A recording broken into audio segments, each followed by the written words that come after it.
अस्सलाम वालेकुम नाज़रीन, प्रोग्राम है इन फोकस और मैं हूं फ़ाहद हुसैन। आप सबको आज जश्न आज़ादी मुबारक हो। 74 साल हो गए हैं पाकिस्तान को मार्ज़ वजूद में आए हुए, यानी कि हमारी आज 75वीं सालगिरह है। ये एक रिवायती तौर पर हर 14 अगस्त को ये सवाल किया जाता है कि हमने अब तक क्या खोया, क्या पाया, क्या हमारी कमज़ोरियाँ हैं, क्या हमारी स्ट्रेंथ और हम कहाँ जा रहे हैं। लेकिन आज मैं उसमें थोड़ा सा एक चीज़ ऐड करना चाहता हूँ। देखिए, 26 साल बाद पाकिस्तान जो है वो पूरे 100 साल का हो जाएगा और 26 साल में 100 साल एक ऐसा वक्त होता है जिसमें शायद ये कहना मौजू न हो कि जी अभी तो सिर्फ 100 ही साल हुए हैं, अभी तो ये माशरा जो है और ये मुल्क जो है अभी तो ये आहिस्ता आहिस्ता अपने पैरों पे खड़ा हो रहा है। अब 26 साल जो है उसमें काफ़ी लंबा वक्त होता है, यानी इसमें ये नहीं है कि हम ये कल या परसों हो रहा है, लेकिन इतना लंबा वक्त नहीं भी होता। मुझे नहीं मालूम कि हम में से कितने लोग जो हमारा 100वां जश्न आज़ादी है उसको देखने के लिए इस दुनिया में मौजूद होंगे। लेकिन ये बात बिल्कुल दुरुस्त है कि अगर हम माजी में की तरफ नज़र डालें तो हमें नज़र आता है कि 26 साल में हमने कोई इतना बड़ा मार्का नहीं मारा।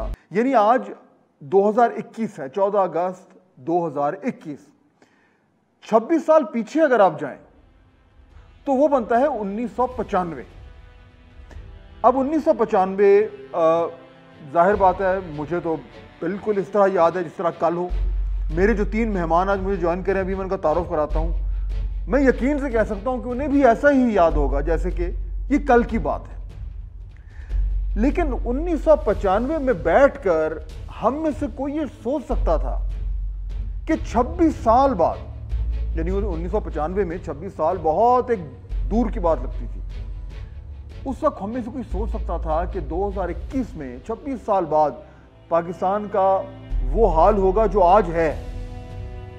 ये सवाल है, मैं ये नहीं कह रहा कि सब कुछ खराब हुआ है, बहुत बेहतरियां भी आई हैं, लेकिन जहां तक हमने जिस तेजी से जाना था क्या हम वहां तक गए हैं? क्योंकि उससे हम ये अंदाजा लगा सकते हैं कि अगले 26 साल कितनी तेजी से गुजरेंगे और उसमें हमारा टारगेट क्या होना चाहिए, हमारे प्लान्स, हमारे एम्बिशंस क्या होने चाहिए। मैं तीनों मेहमानों का पहले तारुफ कराता हूँ, फिर इस पर गुफ्तगू करते हैं। मुझे ज्वाइन कर रही हैं जनाब अज़मा बुखारी साहिबा, पाकिस्तान मुस्लिम लीग नून से उनका ताल्लुक़ है। पीपल्स पार्टी की रहनुमा शर्मिला फारूकी साहिबा मेरी दूसरी मेहमान हैं और जनाब डॉक्टर रमेश कुमार साहब रहनुमा हैं पाकिस्तान तहरीक इंसाफ के। आप तीनों का बहुत शुक्रिया। शर्मिला साहब, अगर मैं बात आपसे शुरू करूं, मैं ये देख रहा था, देखिए यानी कि हम जब ये बात करते हैं कि जी पाकिस्तान कहाँ जा रहा है और कहाँ कहाँ पे हमसे गलतियां हुई, हमेशा 3-4 नुक्ते हैं जो इस तरह की डिस्कशन में सामने आते हैं। एक नुक्ता ये होता है जो यानी मुझे यकीन है कि आज भी हम बात करेंगे कि जी पाकिस्तान में कभी सिविलियन बालादस्ती तो हुई नहीं और इसकी वजह से वो हमारे मसाइल चलते रहे। उसकी रोशनी में शिद्दत पसंदी आई, माशरा जो है वो उसमें इंतहा पसंदी ने जड़ें पकड़ी और जो है वो एक इंटॉलरेंस जो है पाकिस्तान में फैली। उसके साथ साथ कानून की हुक्मरानी की हमेशा बात होती है कि आज यानी 74 साल हो गए हैं, हम आज भी ये दावा नहीं कर सकते कि कानून सबके लिए बराबर है। तालीम की बात होती है, सेहत की बात होती है। सवाल मेरा ये है, शर्मिला से मैं बात यहाँ से शुरू करते हैं। ये जो डिसअपॉइंटमेंट्स हैं इनको सामने रखते हुए ये मायूसी जो है ये एक फितरी सी बात है। मायूस होना चाहिए हम सबको इस वक्त जब हम 74 साल की तारीख पर नजर डालते हैं आज के दिन 14 अगस्त 2021 में। मेरी तरफ से आपको और तमाम अहले वतन को जश्न आज़ादी मुबारक। देखिए, मायूसी जब हम अपने पिछले 74 सालों की तारीख को देखते हैं तो मायूसी तो होती है, लेकिन चूंकि मैं एक बहुत ही ऑप्टिमिस्टिक खातून हूँ, मैं हमेशा ये देखती हूँ कि इस मुल्क में अच्छाई क्या क्या हुई और कहाँ कहाँ हम बेहतरी ला सके। आज अगर हम जिस वक्त आज के दिन 14 अगस्त 2021 में जहाँ खड़े हैं वहाँ पर ऐसे बहुत सारे मसले मसाइल हैं जिनको हम देख के कह सकते हैं कि आज ख़वातीन के साथ किस तरीके का सलूक हो रहा है इस मुल्क के अंदर, आज अक़लियतों के साथ कैसा सलूक हो रहा है, आज हमारी जो एक माशी जो हालत है पाकिस्तान की वो कहाँ पर खड़ी है। 71 में जंग हुई, उसके बाद पाकिस्तान 2 लख्त हुआ, उसके बाद किस तरीके से हमने अपने आप को समेटा, किस तरीके से आगे बढ़े, अफ़गान वॉर, रेफ्यूजीज़, ये तमाम चीज़ें, कहने को बहुत सारी चीज़ें हैं। इस मुल्क में जो लीडरान जमहूरियत के लिए लड़ते रहे, अपनी जान के नजराने दिए, भुट्टो शहीद साहब हैं, बीबी साहिबा हैं और लाखों करोड़ों कारकुनान और आम शहरी। फिर आपने देखा कि जिस तरीके से हमारे मुल्क के अंदर एक दहशतगर्दी की लहर आई। एक वक्त ऐसा था कि जब हम देखते थे कि एक ही दिन में कई शहरों में एक ही वक्त में धमाके होते थे, कितनी जानों का नजराना किया। लेकिन उसके जो एक सिल्वर लाइनिंग है वो ये है कि आज भी अगर आप देखें तो पाकिस्तानी कौम जो है वो बड़ी रिजिलियंट कौम है, बड़ी गयूर कौम है, बड़ा बड़ी टेस्ट किया हिम्मत। हमने इस कौम की रेजिलियंस का, इस कौम की रेजिलियंस को हमने बहुत टेस्ट किया है और करे जा रहे हैं। रेजिलियंस को हमने टेस्ट किया। और देखिए, मैं आपको बताऊं कि एक यंग नेशन और उसमें जिस किस्म की आपकी पॉपुलेशन होती है, ये मसले मसाइल आते हैं। हमारे मुल्क में जलजला भी आया 2005 के अंदर, हमारे मुल्क में 2010 के अंदर फ्लड्स भी आए, तबाहकारियां हुई, लेकिन कौम उठी, कौम ने एक दूसरे का साथ दिया। एक चीज चले जो मुझे, मैं जरा क्वेश्चन को रीफ्रेम करता हूँ। 1995 आपको याद होगा शर्मिला साहबा, आपको ये याद होगा कि 1995 में आप क्या कर रही थी। उस वक्त जब आप 26 साल आगे सोचती थी तो आपको लगता था कि पाकिस्तान वहीं होगा जहां पे आज है? नहीं फहद साहब, मैं हमेशा ये सोचती थी, समझती थी कि पाकिस्तान के अंदर बड़ी खुशहाली होगी, कहीं कोई बेरोजगारी नहीं होगी, गुर्बत कम होगी, महंगाई कम होगी, हर घर में नौकरी होगी, हर घर पे छत होगी, पॉपुलेशन कंट्रोल होगी, हमारे मुल्क के अंदर ऐसी टर्शरी केयर होगी, ऐसी सेहत की सहूलियात होंगी कि हमें कहीं मुल्क से कुछ भी बाहर नहीं हुआ। जाने की जरूरत नहीं तो होगी। यानी वो डिसअपॉइंटमेंट है आपको, सबके लिए इस तरीके से आपको डिसअपॉइंटमेंट है, मायूसी है इस तरीके से? जी ठीक है। अच्छा, उज़मा बुखारी साहब, 1995 में जरा वापस जाएं, अपने आप को आप सोचें कि आप 1995 में कहां थी और आप क्या कर रही थी और आप क्या सोच रही थी, और 26 साल पहले, 26 साल आगे सोचती थी। 26 साल कितना लंबा अरसा लगता था? लगता था कि पाकिस्तान यहां होगा जहां पे खड़ा है, या कुछ और जहन में आता था? बिस्मिल्लाहिर्रहमानिर्रहीम। बहुत शुक्रिया फहद। बड़ा इंटरेस्टिंग, आपने 95 में वाकई आप हमें ले गए। और जब आप शर्मिला से पूछ रहे थे तो मैं भी सोच रही थी कि 95 में मैं क्या कर रही थी। 95 में मैं कॉलेज में थी और तालीम हासिल कर रहे थे, और उस वक्त लग रहा था कि जो एक आइडियलिज्म की जिंदगी होती है ना, वो हम के बस पाकिस्तान हमारा एक आज़ाद मुल्क है और हम इसके अंदर हंसी खुशी रहेंगे, और पाकिस्तान के मसाइल शायद उस वक्त उस तरह से ना समझ में आते थे, ना नजर आते थे, और ना उस पर इस तरह सेंसिटिविटी से कभी सोचा था। एक एज थी ऐसी कि जिसके अंदर जो है वो मामलात को देखा नहीं जाता था। लेकिन उसका कंपैरिजन अगर मैं उससे करूं कि 2002 में जब मैं पहली दफा एमपीए बनी, और उस वक्त यंगेस्ट थी पंजाब असम्बली के अंदर, और बड़ी जद्दोजहद की, परवेज मुशर्रफ को जो है वो उसको वर्दी उतारने पे मजबूर करने से लेकर जो है पाकिस्तान में दोबारा जमहूरियत को रिस्टोर करने तक। और मुझे याद है कि जिस दिन मुशर्रफ ने अपनी यूनिफॉर्म रिमूव की और वो अपने ओहदे से हटे, उस वक्त ऐसे लगा जैसे बहुत बड़ी अचीवमेंट हो गई है और अब पाकिस्तान में सब ठीक होगा और पाकिस्तान में सब मसाइल जो है वो ठीक हो जाएंगे। अब मुझे याद है मैंने पैदल मार्च किया, मैं गरम सड़क के ऊपर जो है वो अपनी पंजाब असम्बली से लाहौर हाई कोर्ट तक पैदल जो है बगैर जूते के हमने एहतजाजन एक मार्च किया, जिसके ऊपर जो है उस फिर हमारे पे शेलिंग हुई, हमारे ऊपर लाठीचार्ज हुए और वो सब हुआ। लेकिन लगा था कि मसाइल हल हो गए। आपके जहन में क्या आता था? यानी कि सोचती थी कि 2021 में, उस जमाने में 1995 में आप ये सोचती थी कि पाकिस्तान 2021 में, 26 साल बड़ा लंबा अरसा होता है, और अगर आप कॉलेज में थी तो जाहिर बात है 26 साल से उस वक्त भी आपकी उम्र कम थी, तो इतना लंबा अरसा जब आप सोचते हैं तो कब जहन में तो ये आता है कि जी 26 साल बाद तो पाकिस्तान में तमाम उस तरह का मुल्क होगा, उस तरह का माशरा होगा जो जैसे तरक्की याफ्ता माशरे होते हैं। हर बच्चा जो है वो स्कूल जाएगा, कानून की हुक्मरानी होगी, एक जमहूरी निज़ाम जो है वो मुस्तहकम होगा, ख़वातीन अक़लियतों के हुकूक जो हैं वो मुकम्मल तौर पर उनको मिल रहे होंगे, अदलिया जो है वो आज़ाद होगी, खुशहाली होगी। यानी यही सोचती थी ना उज़मा साहिबा, जहन में यही आता था? बिल्कुल यही। और मुझे इत्तफाक यह है कि जब 95 की आप बात कर रहे हैं तो उस वक्त हम पॉलिटिकल साइंस पढ़ रहे थे, और पॉलिटिकल साइंस जब हम पढ़ रहे थे तो उसके अंदर हम कॉन्स्टिट्यूशन ऑफ पाकिस्तान भी पढ़ रहे थे, और उसके अंदर जो हमें सेपरेशन ऑफ पावर्स और जो हमें बेसिक फंडामेंटल राइट्स और ये सब कुछ जो पढ़ाए और दिखाए जाते थे, तो उससे बहुत गुडी गुडी सिचुएशन लगती थी कि हमारे मुल्क में आइन भी है, हमारे मुल्क में बुनियादी जो इंसानी हकूक है वो भी मौजूद है, आइन उसकी गारंटी देता है, हमारे पास तमाम इदारे मौजूद हैं जो अपना अपना काम कर रहे हैं, तो फिर सब कुछ ठीक ही होगा।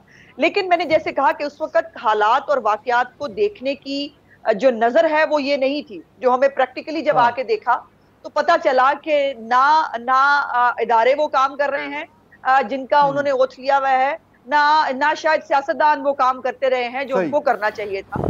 नाज़रीन, गुफ्तगू जारी है, लेकिन एक ब्रेक लेंगे, वापस आएंगे तो प्रोग्राम को यहीं से शुरू करेंगे।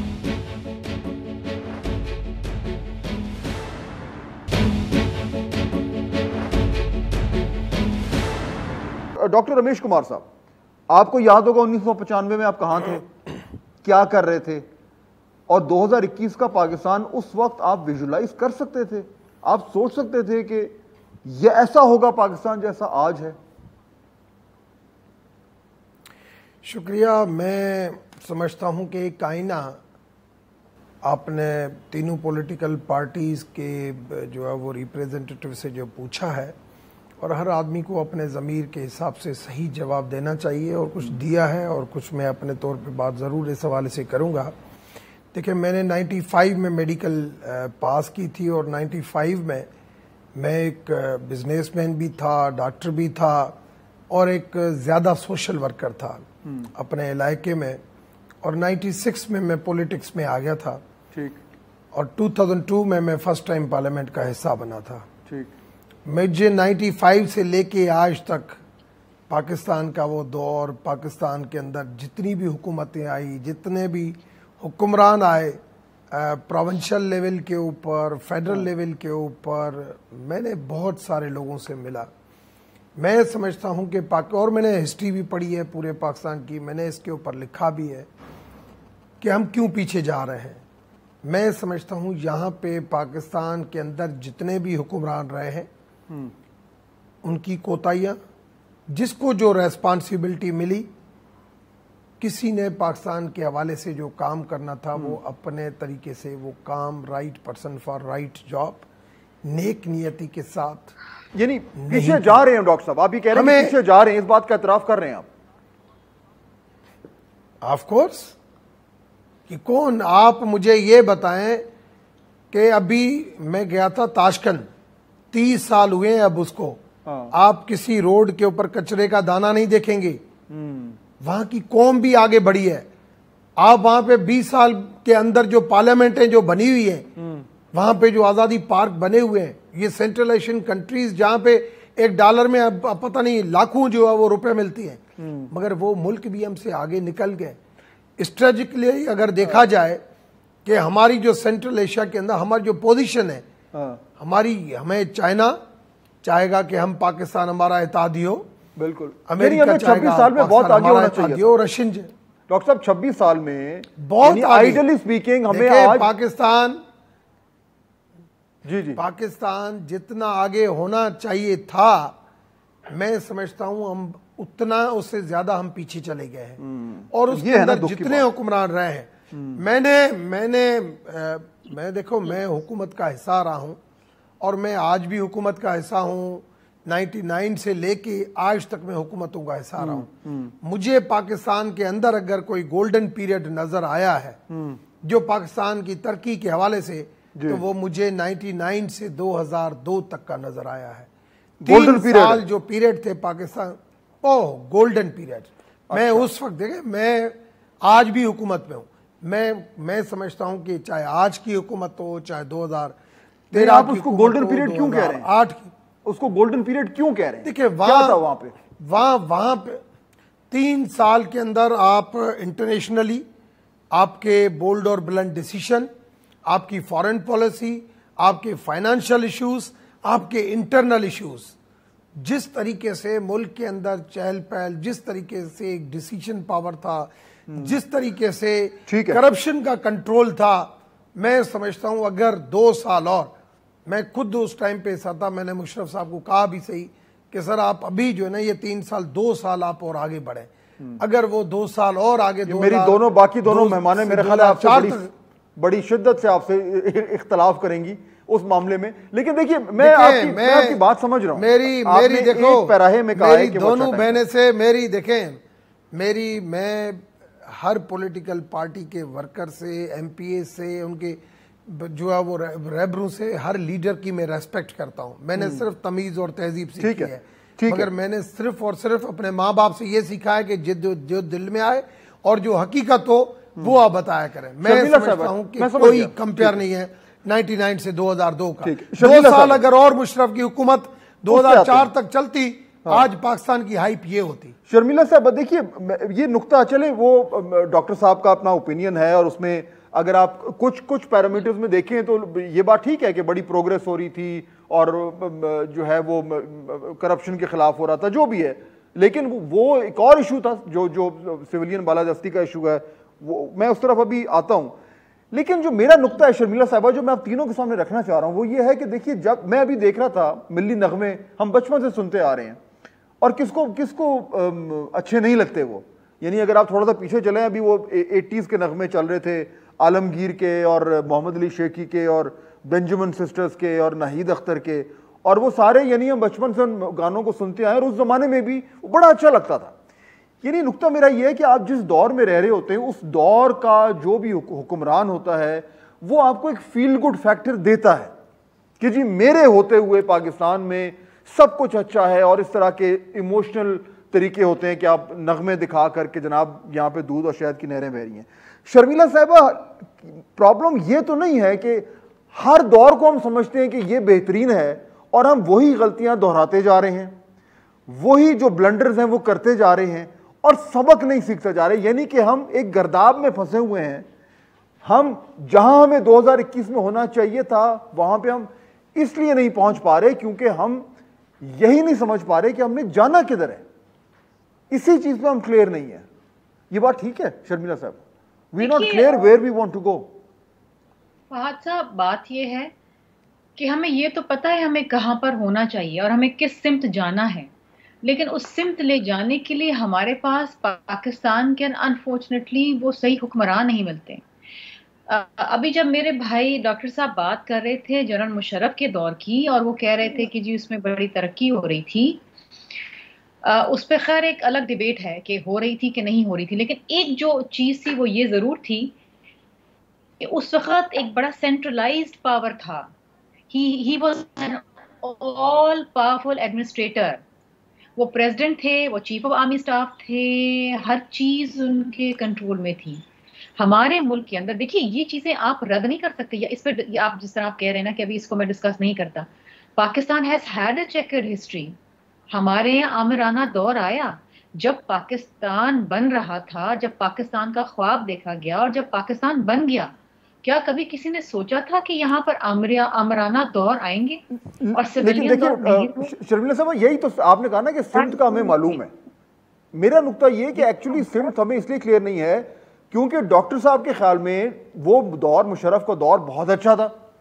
आपके ख्याल में वो बिल्कुल भी, क्योंकि वहां पे एक मिलिट्री रूलर बैठा हुआ था। अज़मा साहिबा आई एम श्योर कहेंगी कि ये वो बड़ा डार्क पीरियड था।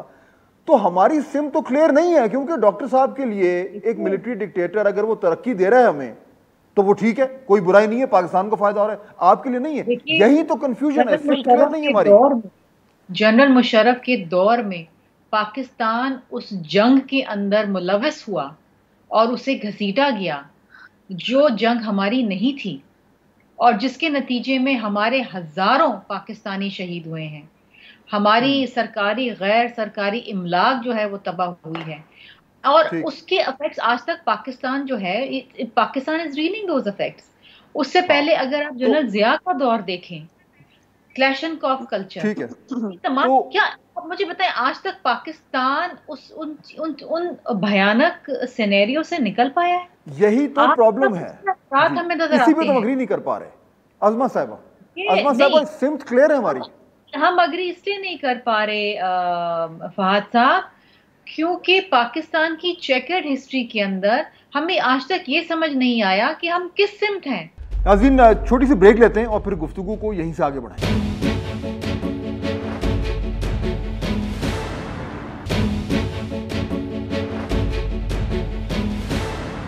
अज़मा साहिबा, प्रॉब्लम फिर यह है कि हमें यही नहीं मालूम कि हमने जाना क्या है और जहां जाना है वहां पे क्या करना है। ये फिर बुनियादी मकसद ये है कि ये माशरा और उसकी सियासी जमातें अभी भी बटी हुई हैं कि मुस्तकबिल में, यानी आज से अगर मैं आप तीनों से भी पूछता हूं कि 2047 में 100 साल पे हमें कैसा होना चाहिए, तो आप तीनों अग्री नहीं कर पाएंगे। मेरा ख्याल है ये ठीक समझ रहा हूं मैं अज़मा साहिबा?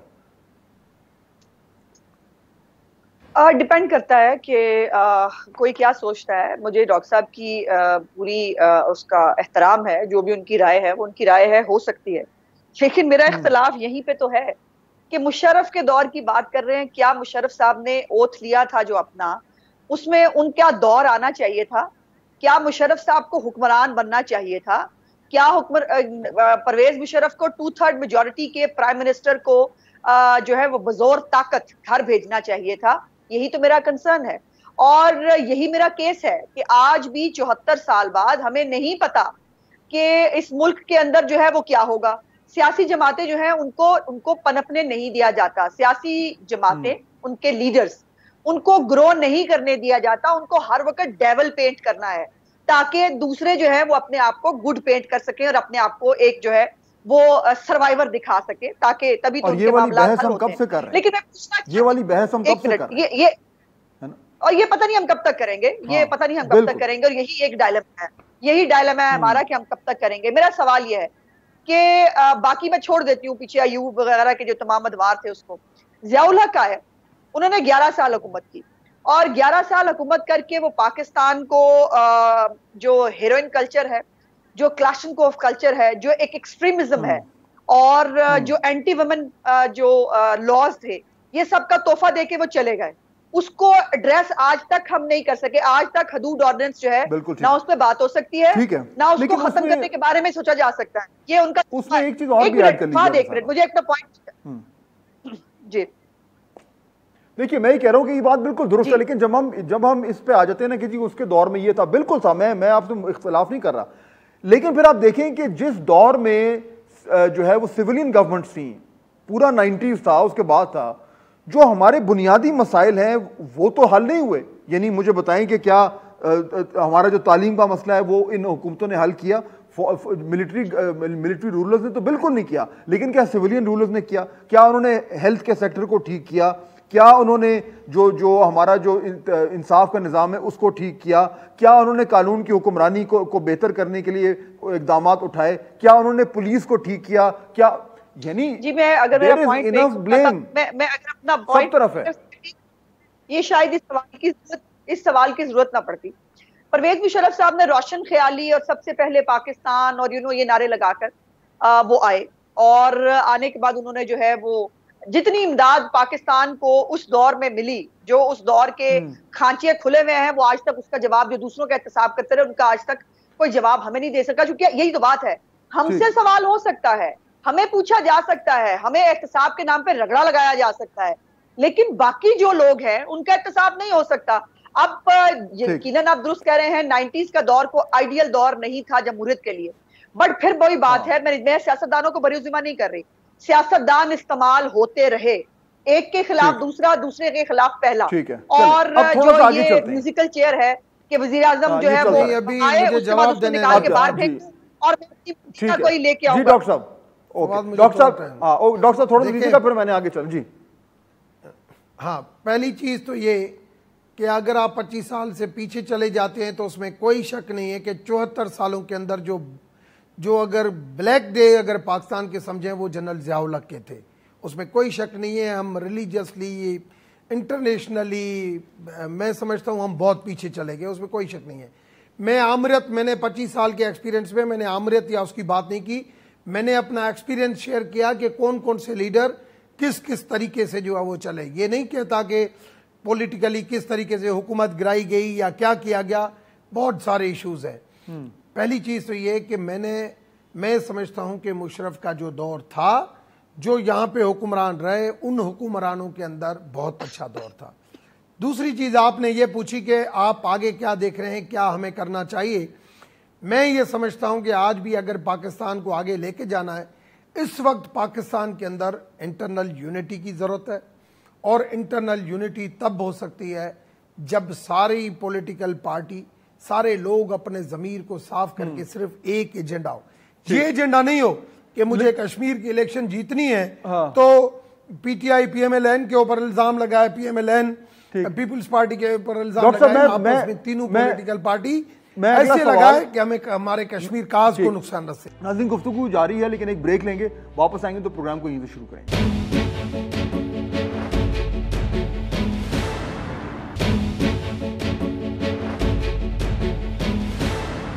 100 साल का जब पाकिस्तान होगा डॉक्टर साहब, आपके ख्याल में वो 3 सबसे अहम तब्दीलियां, बेहतरियां क्या होनी चाहिए? यानी अगले 100 साल की जब सेलिब्रेशन होगी, पाकिस्तान को कैसा मुल्क होना चाहिए? मुझे 3 चीजें बताइए।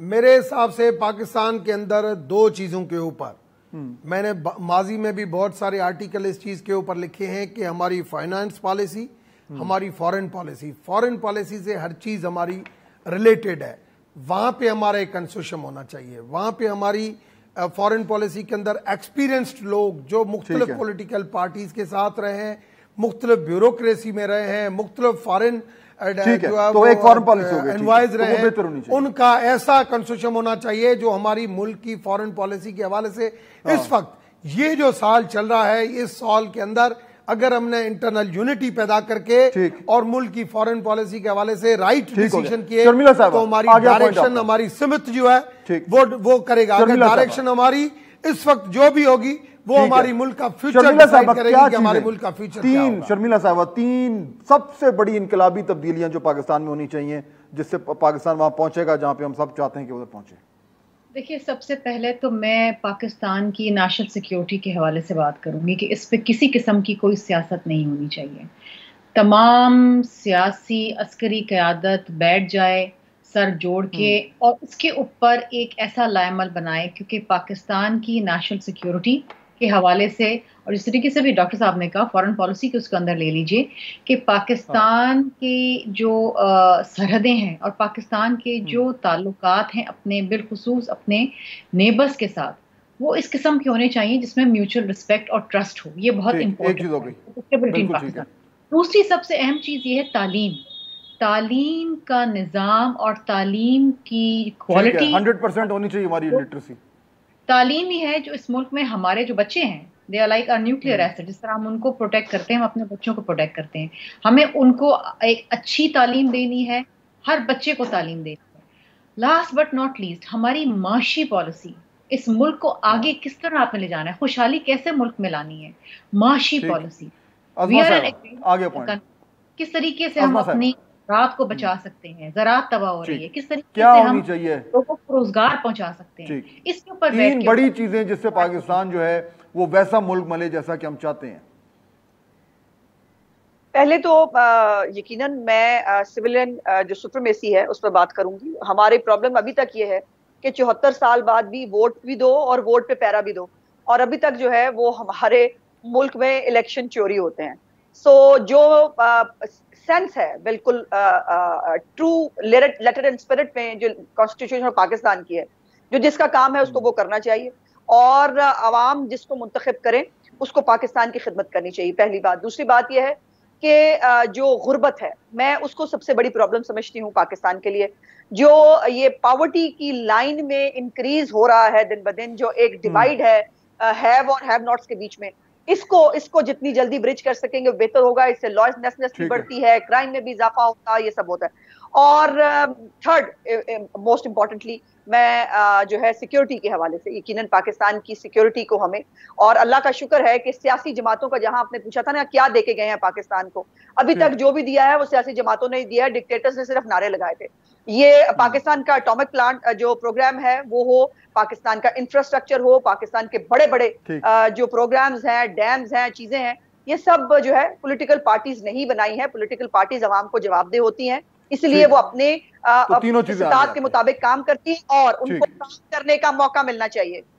ओके, बहुत शुक्रिया। मैं तीनों मेहमानों का नाज़रीन शुक्रगुजार हूं ने ज्वाइन किया। आज के दिन ये डिस्कशन ज़रूरी है, लेकिन मेरे ख्याल में रोज़ाना ये डिस्कशन ज़रूरी है, क्योंकि देखिए जब तक नाज़रीन हम क्लियर नहीं होते, जब तक हम ये फैसला नहीं कर पाते कि हमने इस मुल्क को कहाँ लेके जाना है, कैसा मुल्क बनाना है। यानी ये तो बिल्कुल एक बुनियादी सवाल है कि हमें चाहिए क्या। हमारे सामने कोई तस्वीर है, हमारे सामने कोई एक मॉडल है कि हमें ऐसा मुल्क चाहिए, पहले उस पर तो अग्री करें। हम तो उन्हीं बुनियादी जो इश्यूज हैं उन्हीं पे हम झगड़ रहे हैं कि नहीं, कोई कहता है मुझे ऐसा मुल्क चाहिए, कोई कहता है मुझे ऐसा चाहिए। पहली चीज़ तो ये। दूसरा ये कि फिर उसको हासिल वहाँ तक पहुँचने के लिए आपको बाकायदा प्लान्स चाहिए। और ये जो हम बात कर रहे हैं कि कैसा मुल्क चाहिए, ये कोई हमने कोई अपनी तरफ से कोई बहुत बड़ी ईजाद नहीं करनी। ये सारी दुनिया में आपके सामने जो तरक्की याफ्ता मुल्क हैं उनमें उनके जो इंग्रेडिएंट्स हैं वो सबके सामने। आपने सिर्फ देखना है कि मैंने अपने लोगों की ज़िंदगियों को बेहतर कैसे करना है। ये वो सवाल हैं जो बिल्कुल बुनियादी हैं, लेकिन बदकिस्मती से इन पर बहस कम होती है। उम्मीद यह है कि हमारी सियासी जमातों में और हमारे तमाम तर लीडर्स में जो है वो ये कैपेसिटी पैदा हो कि वो अपने जहन को क्लियर करें, ताकि 100 साल का जब पाकिस्तान हो तो वो वैसा मुल्क हो जैसा आज से उस 100 साल पहले कायद-ए-आज़म मोहम्मद अली जिन्ना ने इन्विजन किया था। आपसे मुलाकात होगी कल। अल्लाह हाफ़िज़।